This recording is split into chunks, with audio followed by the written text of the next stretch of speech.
মানুষের মর্যাদা বাড়ে কিসে অনেকে জানে না। অনেকে জোর করে সম্মান নিতে চায়, কিন্তু জোর করে সম্মান পাওয়া যায়? বলেন বলেন।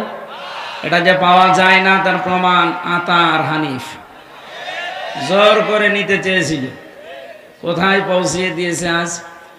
গত পরশু দিনের রিপোর্ট দেখেছেন, তামাম পৃথিবীর 257টা রাষ্ট্র, প্রত্যেক রাষ্ট্রে রাষ্ট্রপ্রধান ছিল।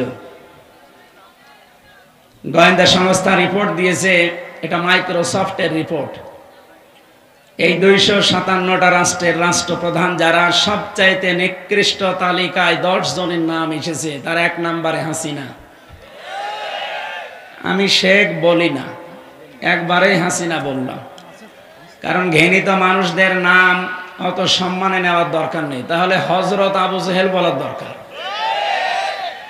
এই জন্য শেখ শব্দটা একটা সম্মানিত শব্দ। শেখ মানে বুড়ো। শেখ মানে কি? বৃদ্ধ, বুড়ো, মুরব্বী। আর একটা অর্থ আছে, শেখ মানে সম্মানিত। এই জন্য এই শব্দটা মনে হয় যেহেতু ঘৃণিত মানুষের তালিকায় উনি 1 নম্বরে, ওনার নামে এই শব্দটা না দেওয়াই ভালো। আপনি কি রাগ করলে?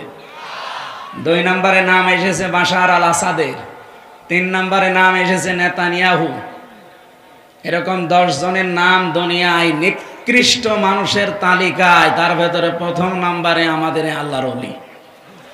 সুতরাং জোর করে মানুষের কাছে সম্মান নেওয়ার চেষ্টা যারা করে তারা বোকা।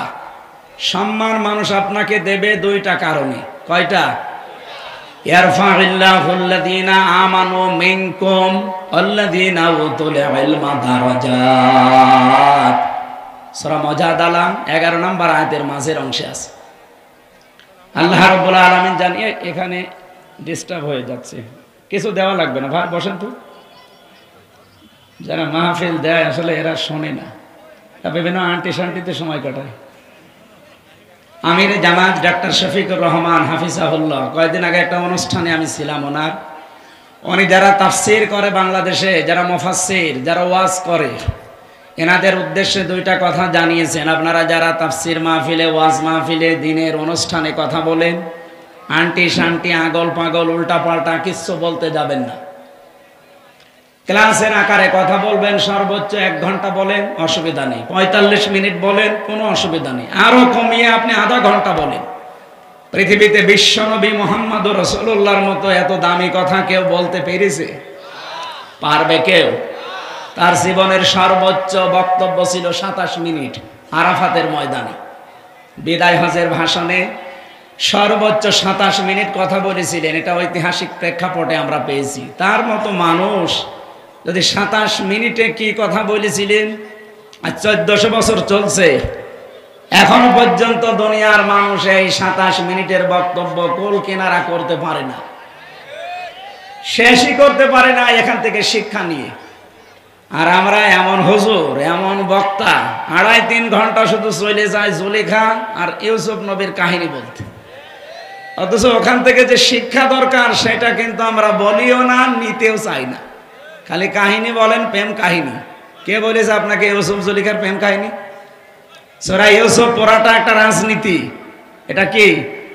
ইউসুফ নবী নিজে দায়িত্ব চেয়ে নিয়েছিলেন সংরক্ষণ করার জন্য। ক্বালা জাআলনি আলা খাযাইনিল আরদি ইন্নী হাফিজুন আলীম।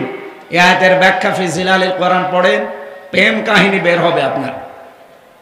এই জন্য উল্টাপাল্টা ধারণাগুলো আসে তখন যখন আমরা দেখি বিভিন্ন আলোচক বক্তার নাম নিয়ে 2.5 ঘন্টা 3 ঘন্টা প্রেম কাহিনী শোনায় ইউসুফ আর জুলাইখার নাম নিয়ে। নাউজুবিল্লাহি মিন যালিক।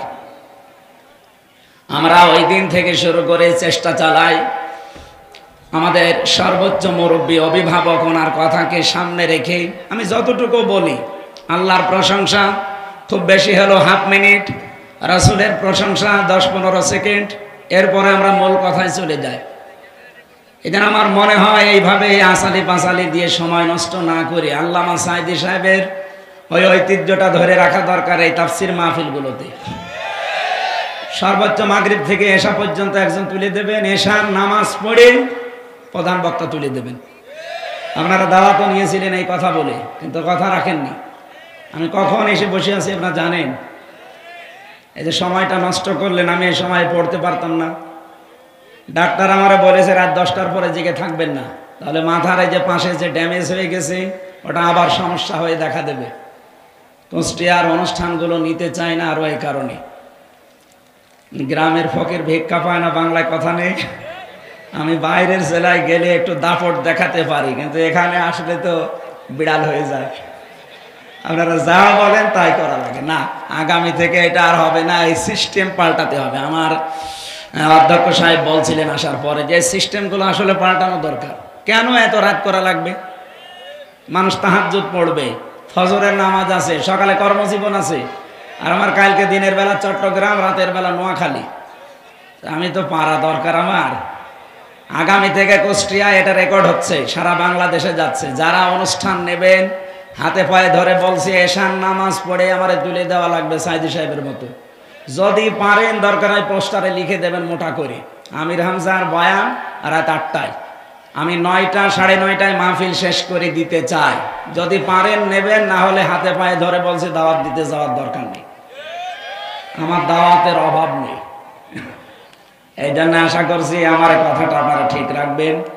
মহিলা প্যান্ডেলে মা বোনেরা সামনের দিকে একটু চেপে চেপে বসেন, একটু জায়গা করে দেন। জান্নাতে আপনার জন্য আল্লাহ একটা জায়গা বরাদ্দ দিয়ে দেবেন ইনশাআল্লাহ। আমরা কথা বলছিলাম মানুষের সম্মান বাড়ে প্রথম নম্বরে ঈমান, 2 নম্বরে ইলমের কারণে। ঈমান আমাদের কম বেশি অনেকেরই আছে না নেই? বলেন বলেন। কিন্তু ঈমান আনতে হলে প্রথমে একটা কাজ করা লাগে, ওইটা হয়তো অনেকের নেই। ঈমান আছে, কিন্তু ঈমান আনার আগে কি কাজ করা লাগবে? কোরআনে কারিমে আল্লাহ সূরা বাকারা 257 নম্বর আয়াতে জানিয়েছেন, ফামাই ইয়াকফুর বিত-তাগুত ওয়া ইউমিন বিল্লাহ। কেউ যদি ঈমান আনতে চায় তার প্রথম কাজ সে যেন তাগুত ছেড়ে দেয়। বাংলাদেশে বহু ঈমানের দাবিদার আমরা তাগুত ছেড়ে না দিয়ে ঈমানের দাবি করি, এই কারণে আমাদের ঈমান টিকতে চায় না। ফাকাদ ইসতামসাকা বিল উরওয়াতিল ওয়াসকা লা ইনফিসামা লাহা। আল্লাহ তাআলা বলেন তাগুত ছেড়ে দিয়ে যদি ঈমানের দাবি করতে পারে, ও এমন একটা মজবুত রশি ধারণ করেছে যা জীবনেও ছিঁড়ে যাবে না। কিন্তু তাগুত ছেড়ে না দিয়ে যে ঈমানের দাবি আমরা করি, ঝড় উঠলে ঈমান আগেই লিভে যায়। ঝড় উঠেছে হয়তো চড়হাসে, কবরহাট থেকে আমার বাতি লিভে গেছে। সুতরাং এইরকম ঈমান আমরা আনবো না। আমরা ঈমান আনতে হলে আগে তাগুত ছেড়ে দেব। কথা বলেন ঠিক কিনা? বাংলাদেশের দিকে তাকান, যারা তাগুত ছেড়ে দিয়ে ঈমানের দাবি করেছিল, আপনি দেখেন শিবিরের সাবেক সভাপতি দেলাওয়ার হোসেন তার গরম করে তার লজ্জাস্থানে ঢুকিয়েছিল। আমি নিজে সাক্ষী, আমাকে ওই অফিসার বলছিল, সঞ্জয় দত্ত, আমারও রিমান্ড নিয়েছিল। আমারে বলছিল দেলাওয়ারকে এই করেছিলাম, ওকে আমরা ফুটবলের মতো পিটিয়েছি। 57 দিন রিমান্ডে ছিল, এই বাংলাদেশের ইতিহাসে এই প্রথম। 15টা বছর যে জুলুম, অত্যাচার, নির্যাতন গেল, জালেমরা তারে এক চুল টলাতে পারে না। এই কথা বলেন না কেন?